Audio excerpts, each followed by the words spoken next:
ಮಾವ,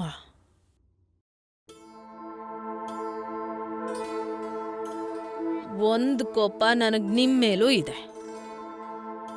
ಯಾವ ರೀತಿ ನೀವೀಗ ನಂಗೆ ಸಪೋರ್ಟ್ ಮಾಡ್ತಿದ್ದೀರಲ್ಲ, ಆಗ ಯಾಕೆ ಮಾಡಿಲ್ಲ?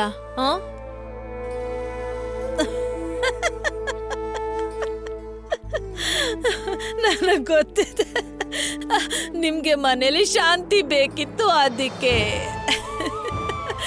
ಆದ್ರೆ ಮಾವ, ತಪ್ಪಾಗ್ತಿರೋದನ್ನ ನೋಡಿನೂ ಸುಮ್ನಿರೋದು ಶಾಂತಿ ಆಗಿರಲ್ಲ, ಗೊಂದಲದ ಗೂಡಾಗಿರುತ್ತೆ.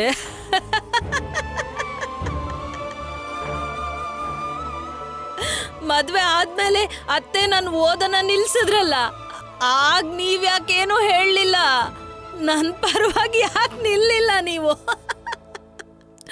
ಆಗೇನಾದ್ರೂ ನೀವು ಸಪೋರ್ಟ್ ಮಾಡಿದ್ರೆ ಈಗ ನಾನು ಅನಕ್ಷರಸ್ತೆ, ದಡ್ಡಿ, ಅನುಪಮ ಅಂತ ಅನ್ನಿಸ್ಕೋತಿರ್ಲಿಲ್ಲ. ನಿಮ್ಗೆ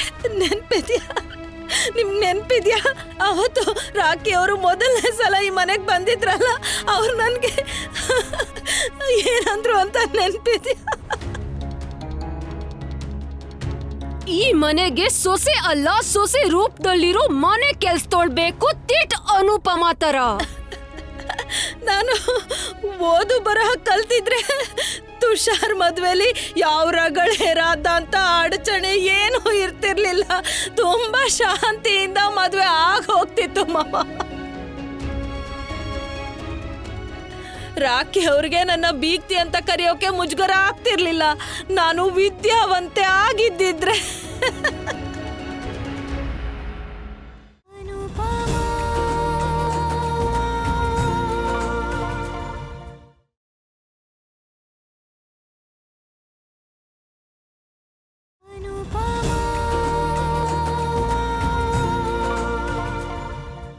ನನ್ನನ್ನು ಕ್ಷಮಿಸಿಬಿಡು ಮಗಳೇ, ನನ್ನನ್ನು ಕ್ಷಮಿಸ್ಬಿಡು.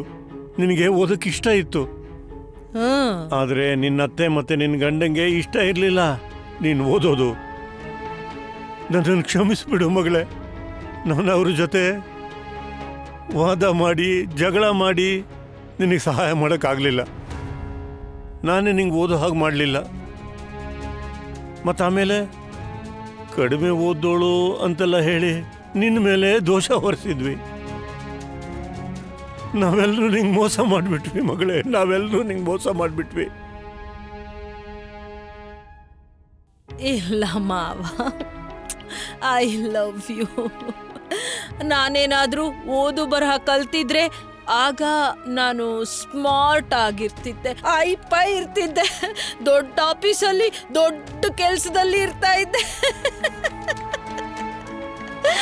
ಕಾವ್ಯ ತರ.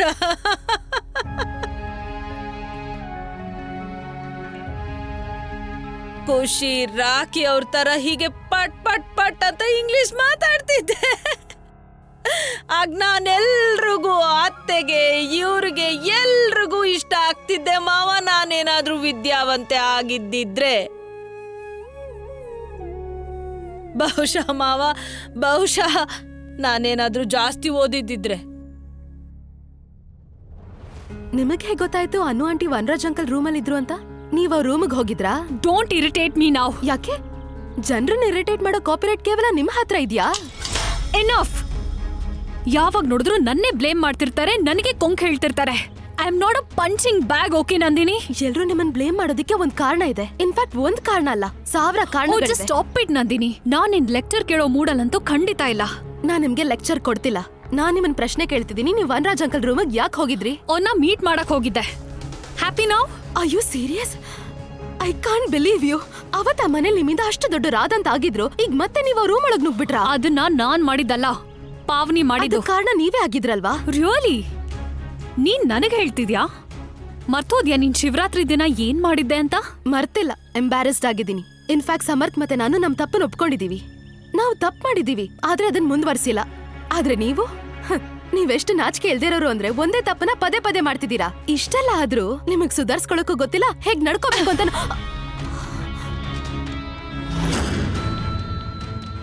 ಜಸ್ಟ್ ಶಟ್ ಅಪ್ ನಾವ್ ನಂದಿನಿ. ನಾನ್ ನಿನ್ ಚಿಕ್ಕಮ್ಮ ಅನ್ನೋ ವಿಷಯನ ಮರಿಬೇಡ. Happy Holi by the way.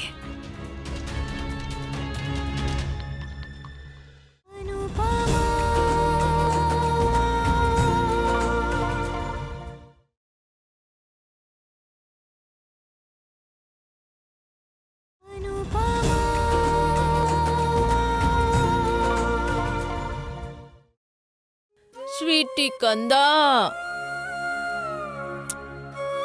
ನನ್ನ ಮುದ್ದು ಮರಿ,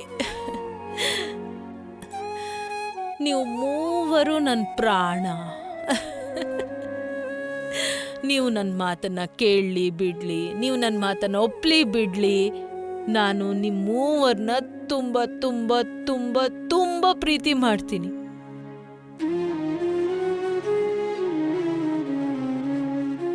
ಮಕ್ಕಳಿಗೆ ಕೋಪ ಮಾಡ್ಕೊಳ್ಳೋ ಅಧಿಕಾರ ಇರುತ್ತೆ, ತಾಯಿಗೆ ಅದು ಕೂಡ ಇರಲ್ಲ. ತಾಯಿ ಬರೀ ಪ್ರೀತಿ ಮಾಡೋದಷ್ಟೇ, ಇನ್ನೇನು ಮಾಡೋಕ್ಕಾಗಲ್ಲ. ನಿಮ್ಮ ಮೂವರಲ್ಲಿ ನನ್ನ ಜೀವನೇ ಅಡಗಿದೆ. ಎಲ್ರು ಅಂದ್ಕೊಂಡಿದ್ದಾರೆ ಸಮರ್ಥ್ ನನ್ನ ಮುದ್ದಿನ ಮಗ ಅಂತ. ಆದ್ರೆ ಅದು ತಪ್ಪು. ನಿಜ ಹೇಳ,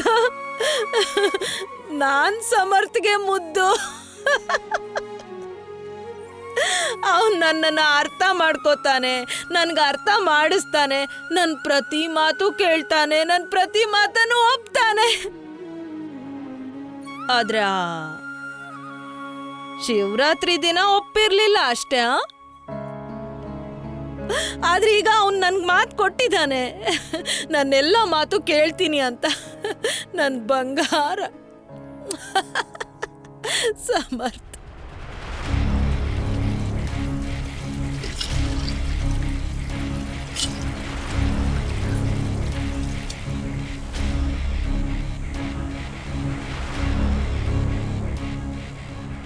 ಸ್ಕಿನ್ ಮತ್ತೆ ಹೃದಯ ಎರಡು ಉರಿತಾ ಇದೆ. ನಾನ್ ವಿ ರೂಮಿಗೆ ಹೋಗ್ಬೇಕು ಅನ್ಕೊಂಡಾಗೆಲ್ಲ ಒಂದ್ಸಲ ಆಂಟಿ ಬರ್ತಾರೆ, ಒಂದ್ಸಲ ಪಾವ್ನಿ, ಮತ್ತೆ ಇವತ್ತಂತೂ ಎಲ್ಲ ಮಿತಿ ಮೀರ್ ಹೋಯ್ತು. ನನ್ನ ಮತ್ತೆ ವಿ ರೂಮಲ್ಲಿ, ನಮ್ ರೂಮಲ್ಲಿ ಅನುಪಮ ಬಂದ್ಬಿಟ್ಲು. How dare she! ಇವ್ರು ಎಲ್ಲರೂ ನನ್ನ ಮತ್ತೆ ವೀನ ದೂರ ಮಾಡಕ್ ಪ್ರಯತ್ನ ಪಡ್ತಾ ಇದ್ರು, ಮತ್ತೆ ಮಾಡ್ತಾನೆ ಇರ್ತಾರೆ. ಆದ್ರೆ ನಾನೂನು ಕಾವ್ಯ ವಿ ಡಿವೋರ್ಸ್ ಆದ ತಕ್ಷಣನೇ ವಿ ಜೊತೆ ಮದ್ವೆ ಆಗ್ಬಿಡ್ತೀನಿ. ಅವಾಗ ಯಾರಿಗೂ ಏನ್ ಹೇಳೋದಕ್ಕೂ ಚಾನ್ಸೇ ಇರೋದಿಲ್ಲ. ಯಾರ್ ಸತ್ರು ಬದುಕಿದ್ರು ಐ ಡೋಂಟ್ ಕೇರ್.